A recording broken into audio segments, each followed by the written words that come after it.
جیسے کہ آپ کے علم میں حالیہ چیف جسٹس صاحب نے 1-2 دفعہ نیب کی سرزنش کی، وہ اسی وجہ سے کی کہ آپ اتنے لوگوں کو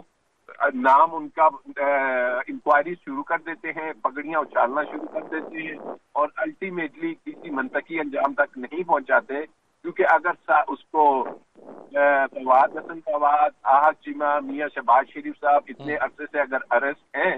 تو یہ ریفرنس ابھی تک ایک بڑی سالڈ شکل میں آ جانا چاہیے تھا، اور اگر یہ نہیں آتا تو پھر یہ اعتراضات درست ہوں گے۔ تو راجہ امیر عباس صاحب، اگر نیب کے پاس جیسے کہ آپ نے کہا کہ وسائل کی کمی اور پھر یکے بعد دیگرے ایک کے بعد دوسرا کیس اور تحقیقات، اگر اسی کا آغاز اور یہ سلسلہ چلایا جاتا ہے اور اگر وسائل کی کمی ہے تو پھر ایک گرفتاری کے بعد دوسری اور ایک تحقیقات کے بعد دوسری تحقیقات کا آغاز کیوں کر دیا جاتا ہے جبکہ کوئی منطقی انجام تک کوئی ایک کیس پہنچتا بھی نہیں ہے؟ دیکھیے، یہ اگر ان کا یہ کوشچن ہے اور اگر ان کو یہ اعتراض ہے تو اس کا حل بنسبت اس کے کہ وہ میڈیا پہ آ کے کیا جائے۔ اس ملک میں عدالتیں موجود ہیں، ہائی کورٹ ہیں، سپریم کورٹ ہیں، وہاں پہ جایا جا سکتا ہے، قانونی پروویژن موجود ہے کہ اگر آپ سمجھتے ہیں کہ آپ کے پاس ریفرنس نہیں ہے، آپ کے خلاف کوئی شواہد نہیں ہے، تو قانون میں مختلف پروویژنز ہیں کہ آپ اس کو چیلنج کر کے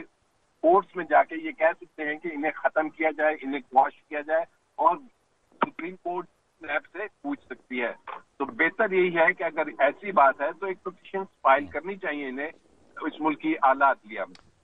راجہ امیر عباس صاحب، جس طرح سے تنقید اور جو باتیں ہو رہی ہیں، اب بات جب احتساب کی، اور حکومت نے بھی یہ کہنا ہے اس کا کہ ہمیں مینڈیٹ ہی لوگوں نے احتساب کے حوالے سے کیا ہے، اور جب حکومتی وزیر بھی کہتے ہیں کہ ہیلی کاپٹر ریفرنس کیس کے حوالے سے کہ انتہائی شرمناک ہے یہ اور پھر بند ہو جانا چاہیے، بند کر دینا چاہیے اس کو، اگر نیب اور احتساب پر ایسے ہی تنقید ہوتی رہی تو کیا آپ نہیں سمجھتے کہ احتساب ایک مذاق بن کر رہ جائے گا؟ دیکھیے، اٹس ٹو ارلی، ہم نے ایک دم سے ابھی کہنا شروع کر دیا کہ جی اکاؤنٹیبلٹی کا کوئی آؤٹ کم نہیں نکلے گا، یہ وائٹ کالر کرائم اپنا ٹائم لیتا ہے۔ آپ کے علم میں ہے کہ حالیہ جے آئی ٹی رپورٹ جو منی لانڈرنگ کیسز میں آئی، بڑے اس میں ٹھوس شواہد ہیں، یہ عدالتوں میں جائیں گے، نیب کے پاس جائیں گے، سپریم کورٹ نے خود 2 ماہ کا وقت دیا ہے، تو اٹس ٹو پری میچور کہ جی کوئی کیس بن گیا ہے۔ یہ ایک طریقہ کار ہے، اور دنیا میں وائٹ کالر کرائم ٹائم لیتا ہے، اس میں وقت لگتا ہے، اور عدالتوں سے آپ کے سامنے ہے میاں نواز شریف صاحب سزا بھی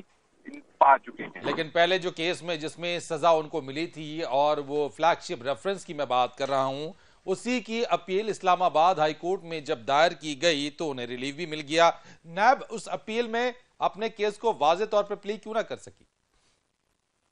اٹس ناٹ ٹرو، ایبسولوٹلی ادھر اپیل ابھی تک چلی ہی نہیں ہے۔ وہاں پہ صرف جو ایک ہمارے قانون میں سسپینشن آف سینٹینس کہ جب تک اپیل چل رہی ہے ہمیں بیل کی ایک فیسلٹی دی جائے، انہوں نے بیل کی حد تک اس سینٹینس کو سسپینڈ کیا ہے، نہ کہ کنوکشن کو سسپینڈ کیا ہے۔ کنوکشن بھی موجود ہے، جرمانے بھی موجود ہیں، وہ فورٹ فیچر آف پراپرٹی کے وہ تمام آرڈرز موجود ہیں۔ تو جب یہ اپیل چلے گی تو اس کے بعد ہی اس کا حتمی فیصلہ ہوگا، اور ایون وہ جو انہوں نے اسلام آباد ہائی کورٹ نے فیصلہ کیا ہے، سپریم کورٹ میں نیب اس کے خلاف گئی ہے، اور اس میں کافی اسٹرانگ آبزرویشنز آئی تھی جب وہ کیس۔ ٹھیک ہے، آپ کہہ رہے ہیں کہ نیب اس کیس کو، اس معاملے کو لے کر سی کی اپیل کو لے کر سپریم کورٹ میں گئی ہے، کیا نیب یہاں پر اس کے پاس واضح ثبوت اور اتنے ایویڈنسز ہیں کہ وہ جو ریلیف ملا میاں نواز شریف صاحب کو وہ اس کو ختم کرا دے؟ دیکھیے، پھر سے انہوں نے کوئی کیس نہیں بنانا، کیس مختلف تھے، عزیزیہ میں انہیں سزا ہوئی، اور نمبر 2 وہ کیس ابھی سپریم کورٹ میں غالباً اس آنے والے ہفتے میں لگا ہوا ہے، اور دیکھیں گے کہ اگر سپریم کورٹ اسلام آباد ہائی کورٹ کے فیصلے کو کالعدم قرار دے دیتی ہے تو پھر یہ تمام جو ابھی عزیزیہ کا کیس ہے اس میں بھی میاں صاحب کی بیل ہوتی ہوئی مشکل ہوگی۔ ہاں، البتہ اگر سپریم کورٹ نے کہا کہ اسلام آباد ہائی کورٹ کا فیصلہ درست تھا، اسے آپ ہولڈ کیا، تو اس سے پھر یہ ہوگا کہ عزیزیہ والے کیس میں بھی انہیں ضمانت ملنے کے چانسز بہت بڑھ جائیں گے۔ ٹھیک ہے، ایک اور لاسٹ آپ سے سوال آخری، کہ اپوزیشن تو اب یہ کہہ رہی ہے اور یہ کہنا ہے کہ حکومت نیب کے پیچھے چھپ رہی ہے، جتنی تنقید اب نیب پر ہو رہی ہے اور ہونا شروع ہو گئی ہے، آپ سمجھتے ہیں کہ نیب قوانین میں اب تبدیلی ناگزیر ہے؟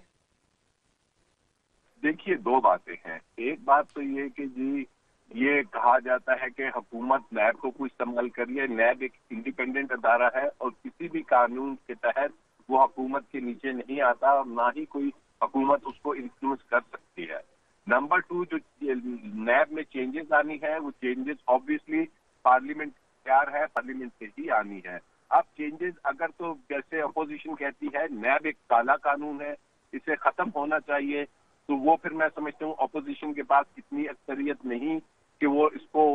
وہاں سے پاس کرا سکیں، اور اس کے برعکس اگر حکومت سمجھتی ہے کہ نہیں اس کو مزید ہم نے کچھ سختی کرنی ہے تو حکومت کے پاس بھی وہ عددی اکثریت حاصل نہیں، تو لگ ایسے رہا ہے کہ یہ امینڈمنٹ جو ہوتی ہے یہ کوئی اتنے آسانی سے آتی ہوئی مجھے نظر نہیں آ رہی۔ بہت شکریہ آپ کا راجہ عامر عباس صاحب، سابق پروسیکیوٹر نیب کی کارکردگی اور آج کل جو اس پر تنقید ہو رہی ہے اس پر گفتگو ہم کر رہے تھے ان سے۔ کمرشل بریک، اور بریک کے بعد آئیں گے تو بات کریں گے چیف جسٹس آف پاکستان میاں ثاقب نثار کی جانب سے اورنج لائن ٹرین کے حوالے سے جو ڈیڈ لائن ہے ہر حال میں اس کو مکمل کرنے کا حکم دیا ہے پنجاب حکومت، اس پر عمل درآمد کے لیے کوشاں بھی ہے، کیسے ہوگا، کیسے ممکن ہوگا؟ ایک بریک کے بعد